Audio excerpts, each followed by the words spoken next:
কন্যা হিসাবে মাননীয় প্রধানমন্ত্রী শেখ হাসিনা এবং ছোট আপা শেখ রেহানা, আপনাদের দুজনের দায়িত্ব আমার। প্রধানমন্ত্রী শেখ হাসিনাকে ফলো করি, মানে রাজনৈতিক আদর্শের বাইরে নয়। আমি বঙ্গবন্ধুকে ভালোবাসি বা সে আমার আদর্শ। গণভবনে বসে শেখ হাসিনার পা চেটে যারা দিন রাত ক্ষমতার হালুয়া রুটি খেয়েছে, সেই দালাল ও সুবিধাভোগী শিল্পীদের এবার হাতে পড়তে যাচ্ছে হাতকড়া। ছাত্র জনতা রক্তে যখন রাজপথ ভাসছিল, তখন আলো আসবেই বলে যারা ফ্যাসিস্টের পক্ষে নির্লজ্জ দালালি করেছিল, আজ তাদের জীবনেই নেমে এসেছে ঘোর অন্ধকার। চঞ্চল চৌধুরী, ফেরদৌস, রিয়াজ থেকে শুরু করে মাহিয়া মাহি শিল্পী নামের এই মুখোশধারী আওয়ামী চামচাদের এবার জায়গা হতে যাচ্ছে সোজা কাশিমপুর কারাগারে। কিভাবে তাসের ঘরের মতো ভেঙে পড়ল এদের সাজানো সাম্রাজ্য? আন্তর্জাতিক অপরাধ ট্রাইব্যুনালের ফাঁদে কিভাবে আটকে গেল ২৭ জন কথিত তারকা? এই দালালদের চূড়ান্ত পরিণতি জানতে ভিডিওটি না টেনে একেবারে শেষ পর্যন্ত দেখুন। আমাদের দেশের বিনোদন জগতের দাপুটে অভিনেতা চঞ্চল চৌধুরী, তিনি কথায় কথায় নিজেকে খাঁটি শিল্পী হিসেবে দাবি করতে ভালোবাসেন। অথচ এই চঞ্চল চৌধুরী এবং তার সাঙ্গপাঙ্গরা একসময় রাজনৈতিক দলের এজেন্ডা বাস্তবায়ন করতে বিরোধী দলীয় নেত্রী বেগম খালেদা জিয়ার বাসভবন পর্যন্ত ঘেরাও করেছিলেন। কেন করেছিলেন তারা এমন নগ্নদলীয় কাজ? উত্তরটা খুব সহজ, কারণ তারা মনে প্রাণে কট্টর আওয়ামী লীগার। মুখে তারা যতই শিল্পী হওয়ার বুলি আওড়ান না কেন, তাদের আসল পরিচয় তারা একটি নির্দিষ্ট দলের অন্ধ সমর্থক এবং সুবিধাভোগী। তারা শিল্পী সত্তার আড়ালে মূলত ফ্যাসিবাদের লাঠিয়াল বাহিনী হিসেবেই কাজ করেছেন বছরের পর বছর। আমরা তো দেখেছি গত ১.৫ দশকে কিভাবে এই তথাকথিত শিল্পীরা গণভবনকে নিজেদের তীর্থস্থান বানিয়ে ফেলেছিলেন।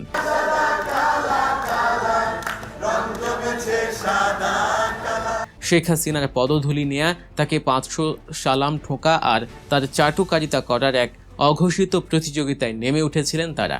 শুধু কি তাই, অভিনেতা ফেরদৌস কিংবা রিয়াজের মতো নায়কদের কথা একবার ভাবুন। পর্দার এই নায়করা বাস্তবে ক্ষমতার মোহে এতটাই অন্ধ হয়ে গিয়েছিলেন যে শুধু একটি দলীয় মনোনয়নের আশায় তারা শেখ হাসিনা এবং শেখ রেহানার পা চেটে চেটে রীতিমতো ক্ষয় করে ফেলেছিলেন। নিজেদের বিবেক, নীতি এবং শিল্পী সত্তাকে তারা ক্ষমতার ডাস্টবিনে ছুঁড়ে ফেলেছিলেন। এই নির্লজ্জ চাটুকারিতার পুরস্কার অবশ্যই তারা পেয়েছিলেন হাতে নাতে। ঢাকা ১০ আসন থেকে নমিনেশন বাগিয়ে নিয়ে এমপি হয়ে রীতিমতো সংসদে গিয়ে বসেছিলেন চিত্রনায়ক ফেরদৌস। অন্যদিকে চিত্রনায়িকা মাহিয়া মাহি রাজনৈতিক উত্থানের গল্পটা তো আরও চমকপ্রদ এবং হাস্যকর। এই অভিনেত্রীর ব্যক্তিগত জীবন নিয়ে তো বিতর্কের কোনো শেষ নেই। যার নিজের স্বামীরই ঠিক নেই, তিনি আবার এসেছেন রাজনীতি করে দেশ উদ্ধার করতে। যখন তিনি রাজনৈতিক ব্যাকগ্রাউন্ডের রাকিব সরকারকে বিয়ে করলেন, তখন থেকেই তার ভেতরেও ক্ষমতার লোভ প্রবলভাবে জেগে ওঠে। রাতারাতি তিনিও আওয়ামী লীগের রাজনীতির মাঠে নেমে পড়েন। নমিনেশন পেপার কেনেন এবং ক্ষমতার স্বাদ উপভোগ করার জন্য মরিয়া হয়ে ওঠেন। সাধারণ মানুষ একজন সুপারস্টারকে ভালোবাসে তার কাজের জন্য, তার অভিনয়ের জন্য। সাধারণ মানুষের এই ভালোবাসায় কোনো দলীয় বিভাজন থাকে না। দল মত নির্বিশেষে সবাই তাদের আইডল মানে। কিন্তু সেই সুপারস্টারই যখন কোনো একটি নির্দিষ্ট ফ্যাসিবাদী দলের দালাল হয়ে যান, তখন সেটা সাধারণ মানুষের সাথে রীতিমতো এক ধরনের বড় প্রতারণা। ক্ষমতার পট পরিবর্তন হয়েছে। ফ্যাসিবাদী সরকারের পতনের পর এখন দেশের রাজনৈতিক প্রেক্ষাপট সম্পূর্ণ ভিন্ন। অন্তর্বর্তীকালীন সরকারের পর রাজনৈতিক দল হিসেবে বিএনপি এখন ক্ষমতায়। সেই পরিবর্তিত পরিস্থিতিতে এই দলান্ধ শিল্পীদের দালালি আর কোনোভাবেই ধোপে টিকছে না। এবার তাদের কৃতকর্মের হিসাব কড়াই গণ্ডায় বুঝিয়ে দেওয়ার সময় এসেছে। এবার সরাসরি আসা যাক সেই চাঞ্চল্যকর আইনি পদক্ষেপের কথায়। আন্তর্জাতিক অপরাধ ট্রাইব্যুনালে এই হেভিওয়েট তারকাদের বিরুদ্ধে এবার দায়ের করা হয়েছে এক ভয়ঙ্কর অভিযোগ। ঢাকা ১০ আসনের সাবেক সংসদ সদস্য ফেরদৌস আহমেদ, সাবেক সংস্কৃতি মন্ত্রী আসাদুজ্জামান নূর, যিনি বর্তমানে কারাগারে রয়েছেন, চিত্রনায়িকা মাহিয়া মাহি, নির্মাতা মেহের আফরোজ শাওন, কন্টেন্ট ক্রিয়েটর হিরো আলম, চিত্রনায়ক জায়েদ খান, অভিনেত্রী শমী কায়সার, তানভিন, সুইটি, তারিন জাহান, সোহানা সাবা, অরুণা বিশ্বাস সহ মোট ২৭ জন তারকার বিরুদ্ধে আনুষ্ঠানিক অভিযোগ দায়ের করা হয়েছে। যে ট্রাইব্যুনালে সাধারণত রাষ্ট্রের বড় বড় যুদ্ধাপরাধী বা মানবতা বিরোধী অপরাধীদের বিচার হয়, সেখানে আজ আসামির কাঠগড়ায় দাঁড়াতে হচ্ছে বিনোদন জগতের এই পরিচিত মুখগুলোকে। রাষ্ট্রীয় সংলাপ ফোরাম বা এসডিএফ এর কেন্দ্রীয় সদস্য সচিব আল নূর মোহাম্মদ আয়াস ট্রাইব্যুনালে এই ভারী অভিযোগপত্র জমা দিয়েছেন। অনেকেই হয়তো ভাবতে পারেন, অভিনয় শিল্পীরা তো আর মাঠে গিয়ে নিজের হাতে গুলি চালাননি, তাহলে তাদের কেন আন্তর্জাতিক অপরাধ ট্রাইব্যুনালে বিচার হবে? এখানে আসে আইনের সবচেয়ে গুরুত্বপূর্ণ দিকটি।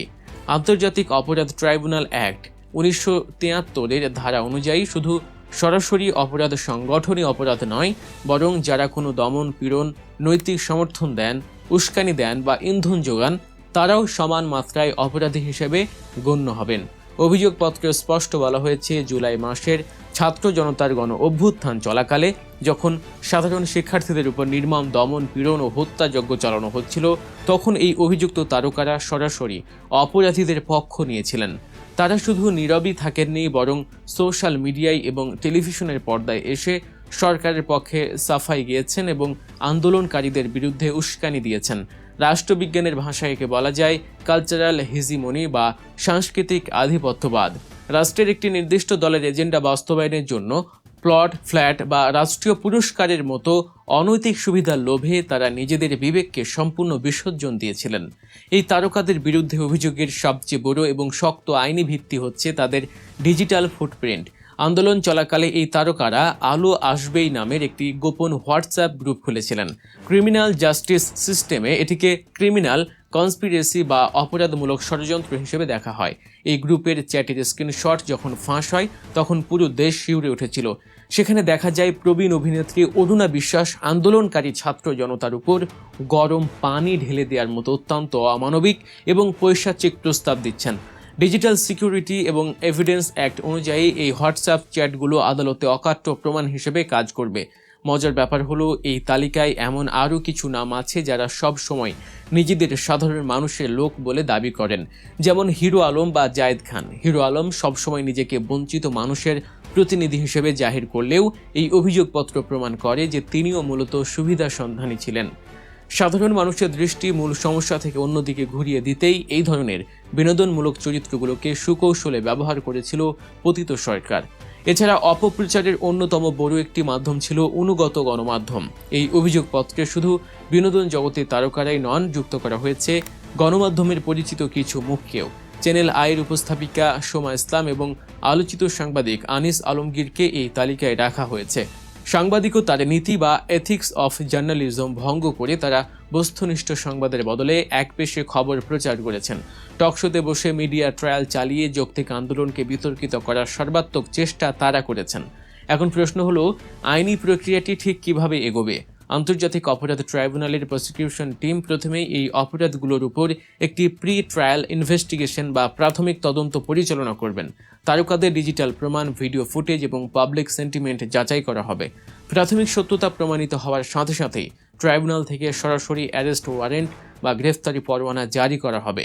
একবার গ্রেফতার হলে এই তারকাদের বিলাসবহুল জীবন ছেড়ে দীর্ঘ সময়ের জন্য জেলের অন্ধকার প্রকোষ্ঠে বন্দি জীবন কাটাতে হবে। তাদের ব্যাংক অ্যাকাউন্ট ফ্রিজ হওয়া থেকে শুরু করে বিদেশ ভ্রমণের উপর সম্পূর্ণ নিষেধাজ্ঞা আরোপ করা হবে। আইনি বিচার তো ট্রাইব্যুনালের এজলাসে হবে, কিন্তু জনগণের বিচার ইতিমধ্যে শুরু হয়ে গেছে। আধুনিক বিশ্বে যাকে বলা হয় ক্যান্সেল কালচার বা বয়কট সংস্কৃতি, তার চরম শিকার হচ্ছেন এই তারকারা। দেশ জুড়ে এখন এই অভিযুক্ত তারকাদের বয়কট করার তীব্র ডাক উঠেছে।